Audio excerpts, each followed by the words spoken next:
Halo, selamat pagi semua. Perkenalkan, nama saya Triwin 5 dengan NIM 230 604 0004. Di sini saya akan menjelaskan materi keempat tentang identitas nasional dan ini merupakan video keempat saya.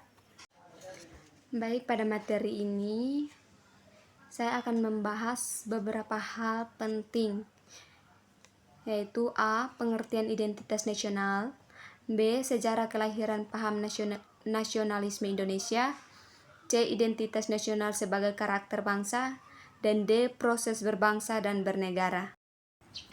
Baik, poin A kita akan membahas tentang pengertian identitas nasional. Istilah identitas nasional berasal dari kata identitas dan nasional. Identitas berasal dari kata identity yang berarti memiliki tanda atau ciri yang melekat pada individu atau kelompok. Sementara nasional diambil dari kata nation yang berarti bangsa. Identitas nasional memiliki unsur-unsur sebagai berikut. Yang pertama itu sejarah. Dengan adanya kesamaan sejarah yang telah dilalui oleh suatu kelompok, dapat membuat mereka menyadari adanya perasaan senasib dan sepenanggungan. Berikutnya unsur suku bangsa. Suku bangsa merupakan kelompok etnis yang telah menetap dalam suatu negara dengan corak budaya dan norma tertentu yang berlaku. Unsur yang ketiga adalah agama. Agama merupakan salah satu unsur identitas nasional yang digolongkan sebagai kepercayaan suatu bangsa atau individu itu yakini. Yang keempat, bahasa, yaitu salah satu unsur identitas nasional yang berfungsi sebagai media interaksi antar warga negara di seluruh penjuru negeri yang berfungsi sebagai bahasa nasional. Unsur yang kelima, kebudayaan, nilai-nilai tradisi adat, dan kebiasaan yang berlaku di sebuah etnis atau masyarakat melebur suatu identitas nasional tanpa menghilangkan nilai-nilai budaya asli. Poin B membahas tentang sejarah kelahiran paham nasionalisme Indonesia. Ada 6 tahapan penting dalam sejarah kelahiran paham nasionalisme di Indonesia, meliputi yang pertama, pengaruh kebangkitan nasional di awal abad ke-20, yang kedua, Sumpah Pemuda tanggal 28 Oktober 1928, yang ketiga, Partai Nasional Indonesia atau biasa disingkat PNI, yang keempat, pergerakan kemerdekaan, yang kelima, perjuangan bersama lawan kolonisme, dan yang terakhir atau yang keenam, konsolidasi bangsa dan pembentukan negara. Baik, poin C kita akan membahas tentang identitas nasional sebagai karakter bangsa. Identitas nasional sebagai karakter bangsa karena mencerminkan nilai-nilai, norma adat istiadat, ciri khas, dan karakteristik yang membedakan dari bangsa lain. Berikutnya, identitas nasional Indonesia seperti bahasa Indonesia, lambang negara, burung Garuda, bendera merah putih, lagu kebangsaan Indonesia Raya, Bhinneka Tunggal Ika, dan Undang-Undang Dasar 1945. Kemudian kepribadian nasional atau jati diri nasional Indonesia adalah Pancasila. Pancasila merupakan identitas nasional dalam bermasyarakat, berbangsa, dan bernegara. Identitas nasional sebagai karakter bangsa. Yang pertama, identitas nasional tidak statis tetapi dinamis.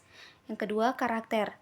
Sifat kejiwaan, akhlak, budi pekerti, tabiat, watak yang membedakan seseorang dengan yang lain. Karakter bangsa, tabiat atau watak khas bangsa Indonesia dengan bahasa lain.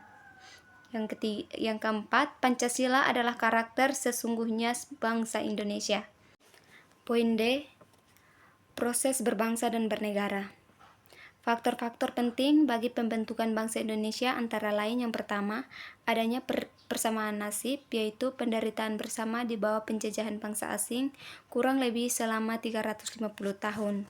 Yang kedua, adanya keinginan bersama untuk merdeka, melepaskan diri dari belenggu penjajahan. Yang ketiga, adanya kesatuan tempat tinggal, yaitu wilayah Nusantara yang membentang dari Sabang sampai Merauke. Yang keempat, adanya cita-cita bersama untuk mencapai kemakmuran dan keadilan suatu bangsa. Terjadinya negara Indonesia merupakan proses atau rangkaian tahap yang berkesinambungan. Rangkaian tahap perkembangan tersebut digambar sesuai dengan keempat alinea dalam pembukaan Undang-Undang Dasar 1945. Secara teoritis, perkembangan negara Indonesia terjadi sebagai berikut.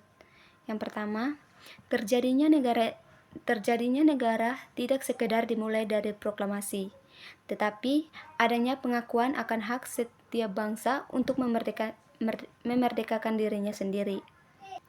Bangsa Indonesia memiliki tekad yang kuat untuk menghapus segala penindasan dan penjajahan suatu bangsa atas bangsa lain.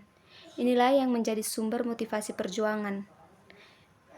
Hal ini terdapat pada alinea pertama pembukaan Undang-Undang Dasar 1945. Yang kedua, adanya perjuangan bangsa Indonesia melawan penjajahan. Perjuangan panjang bangsa Indonesia menghasilkan proklamasi. Proklamasi barulah mengantarkan ke pintu gerbang kemerdekaan. Jadi dengan proklamasi tidaklah selesai kita bernegara. Negara yang kita cita-citakan adalah menuju pada keadaan merdeka, bersatu, berdaulat, adil dan makmur. Hal ini tercantum dalam alinea 2 pembukaan Undang-Undang Dasar 1945. Yang ketiga, terjadinya negara Indonesia adalah kehendak bersama seluruh bangsa Indonesia sebagai suatu keinginan luhur bersama. Di samping itu adalah kehendak dan atas rahmat Allah yang Maha Kuasa. Ini membuktikan bangsa Indonesia adalah bangsa yang religius dan mengakui adanya motivasi spiritual. Hal ini terdapat dalam alinea ketiga pembukaan Undang-Undang 1945. Yang keempat, negara Indonesia perlu menyusun alat-alat kelengkapan yang meliputi tujuan negara, bentuk negara, sistem pemerintahan negara, UUD negara, dan dasar negara. Dengan demikian, semakin sempurna proses terjadinya negara Indonesia yang terdapat dalam alinea keempat pembukaan UUD 1945. Oleh karena itu, berdasarkan kenyataan yang ada, terjadinya negara Indonesia bukan melalui pendudukan, pemisahan, penggabungan, pemecahan, atau penyerahan. Bukti menunjukkan bahwa negara Indonesia terbentuk melalui proses perjuangan atau revolusi. Dokumentasi proses perjuangan dan pengorbanan dalam pembentukan negara ini tertata rapi dalam unsur produk hukum negara ini, yaitu pembukaan UUD 1945. Baik, sekian dari saya ucapkan terima kasih.